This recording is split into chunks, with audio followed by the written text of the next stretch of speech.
তো আবার খাওয়া দাওয়ার জন্য আজ একটু সকাল সকাল শুরু করতে চলেছি নাকি? সকাল সকাল না, 10টা বাজছে। 10টা বাজে? 10টা বেজে গেল তো তাড়াতাড়ি? যাই হোক, আজকে আবার রেশমি বানিয়েছে রাতের ডিনারে। কি গো এটা?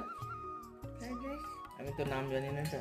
না, এটা তো করে এই প্রথমবার আর এই যে এটা কেমন দেখতে লাগছে বলুন, অবশ্যই আপনাদের ভালো লাগবে দেখতে। কষা কষা টাইপের তাই না? একদম রাইস।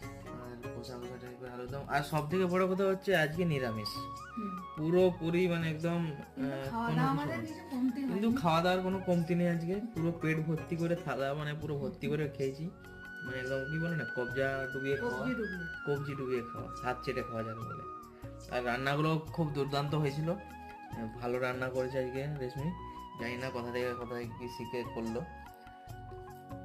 এই আলু ভাজাটা একটু মানে ছোট ছোট হয়ে গেছে,